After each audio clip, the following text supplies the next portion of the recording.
Hey everybody, it's Mrs. Santoro. This is my helper Lola. She tends to make an appearance every year, and I'm here for your final video for the book bloom. And I had to film it at home because today is Thursday and I'll be busy all day today, out and about getting ready for our huge book event tonight.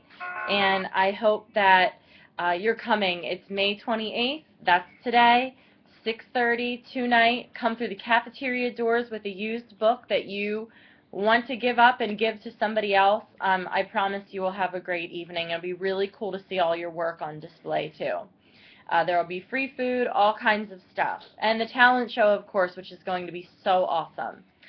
So let me get right into it and tell you about some of the books. You are not hearing about all of them. There are 23 selections, and I'm only telling you about some of them.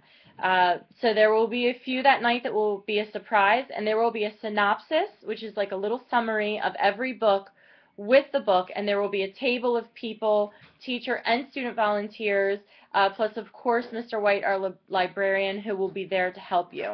Another important thing to know is that if you come tomorrow night and that we don't have your books, because we often do run out of some of the more popular selections, that Mr. White gets an entire set for the library and you can check them out from him starting the next day. And then I think that that has to be in pretty soon after that, but you may be able to talk him into letting you borrow it for the summer. So let me tell you about the books. Thanks, honey. This is called Death Coming Up the Hill. It's by Chris Crow, and this is a book about a young man named Ash. His father is this very strict and severe racist, and his mother is this free-thinking hippie. They're living in the time of Vietnam, and Ash is trying to come to terms with the war in his home between his parents and the war in Vietnam. And every day his teacher at school on the blackboard is writing the number of Vietnam soldiers, the number of American soldiers that died in Vietnam that week. And he's overwhelmed with the amount of anger he feels, not only for the war overseas, but the war going on in his own home. It's beautifully written. It's really, really sad, and still, like, you listen to Ash write these words and think to yourself, he sounds just like me. So this is called Death Coming Up the Hill.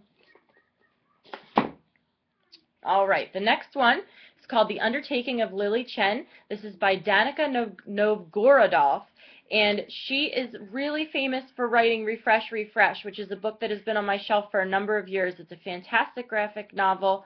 This is her next graphic novel. You can see just from the cover, which I just think is so, like, insanely gorgeous, and on the back here, she's an amazing, amazing artist. And the pictures in this, I think, are just as gorgeous. There's this kind of very dark and light watercolor that goes with the entire story, and I just find the text brilliant. So here's what's really interesting about this one.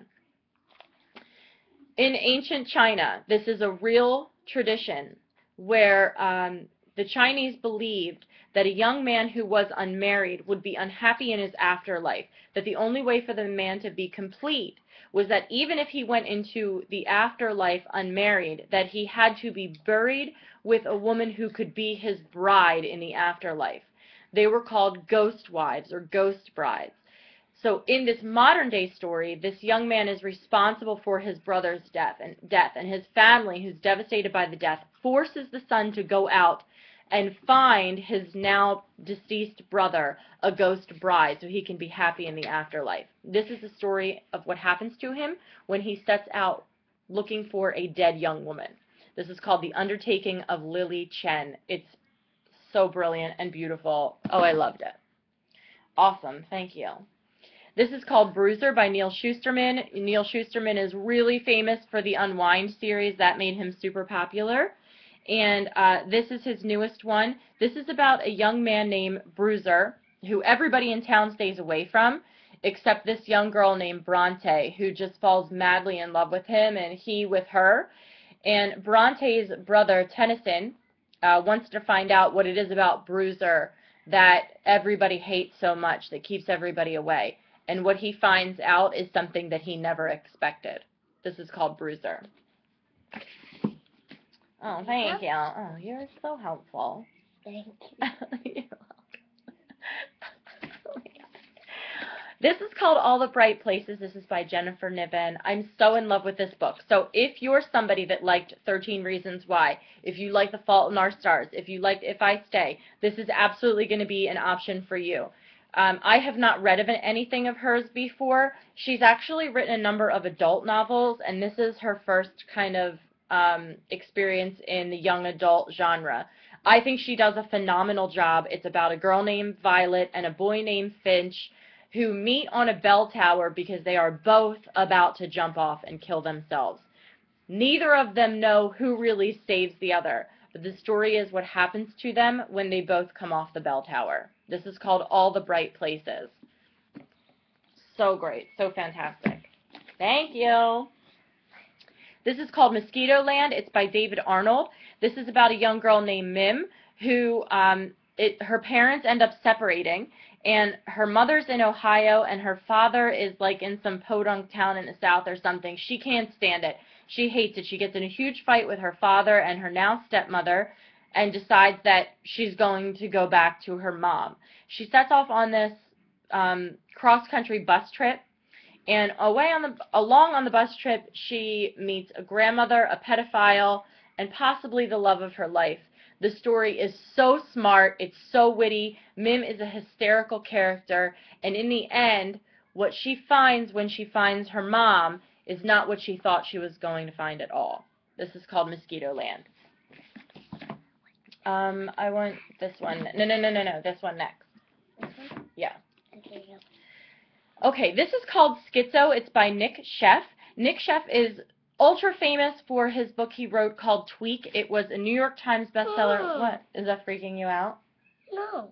What? It looks like something I know. It looks like something you know? Yeah. I hope not. Anyway, Schizo is about a young man whose name is Miles. It says, Miles' little brother Teddy is missing. The police believe he drowned at the beach. The very same day, Miles had his first schizophrenic episode. But Miles knows better. Teddy is alive, kidnapped. There was even a witness. Fueled by guilt, Miles sets off to rescue Teddy. So Nick Sheff really likes to delve into these kind of mental illness, drug-addled worlds, and this does not disappoint. Miles, you can never tell what part of the story is his truth. Well, not his truth, but what part of the story is reality, and what part of the story is the truth he finds inside his own mind. It's really strange. Yo, every time you do that, you're shaking the table, so can you chill for me? All right, thanks. The story is kind of raw and gritty, and you're surprised, and it's a little bit of a trip, and you don't know what's going to happen, but the story is called Schizo. 2 more, and then we're done. Can you get off? Okay. This is called How It Went Down. This is by Kekla Magoon. This won a Coretta Scott King Honor Award. It says, when 16-year-old Tariq Johnson dies from 2 gunshot wounds, his community is thrown into an uproar. Tariq was black, and the shooter, Jack Franklin, is white. In the aftermath of Tariq's death, everyone has something to say, but no 2 accounts of the events line up. Day by day, new twists further obscure the truth. Tariq's friends, family, and community struggle to make sense of the tragedy and to cope with the hole left behind when a life is cut short. In their own words, they grapple for a way to say with certainty, this is how it went down. I picked this book for hopefully some obvious reasons. I mean, to me, a story like this is ripped from the headlines and the stuff we're talking about, and race riots and relations between white officers and minority teenagers, and I think this is a really, really important topic that needs to be discussed and needs to be thought about and needs to be written well, and I think Kekla Magoon does an amazing job with that. The story is told through the perspective of all of the different witnesses, so you'll see that the names are continuously changing in the book. Part of it is a discussion on crime, a discussion on race, and ultimately what happened that day. So this is called How It Went Down. This is brilliant. You are going to love this book. No. Stop. The last one. This is the last one. Oh, okay, you go ahead and hold it. This is called I'll Give You the Sun by Jandy Nelson. This is not her first book, but it's her first book that I have ever read.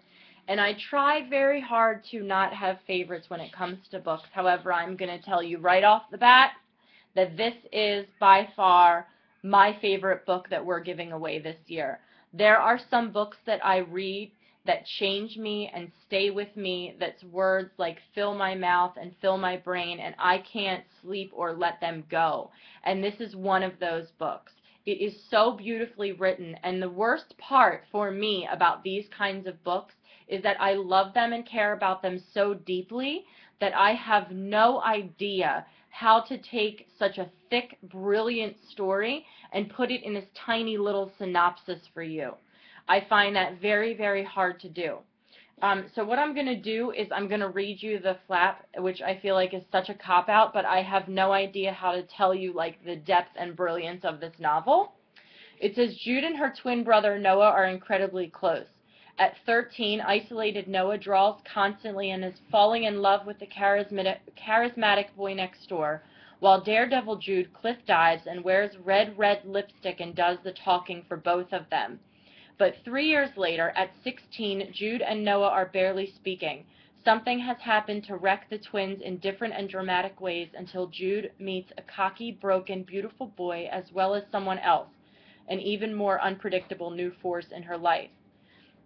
The early years are Noah's story to tell. The later years are Jude's. What the twins don't realize is that they each have only half the story. And if they could just find their way back to each other, they'd have a chance to remake their world. I've heard this novel called radiant, beautiful, haunting. I mean, any word that you can think of, I think, is such a gorgeous description of this novel. You can see it's a Prince Award winner. You will not be disappointed in this. For my students out there who are readers, who love to read, this is absolutely the choice for you. And I already have copies of it in my room because I loved it that much. So this is called I'll Give You the Sun. The other books that, and I'm missing one of them, there's Snow Like Ashes, Bone Gap.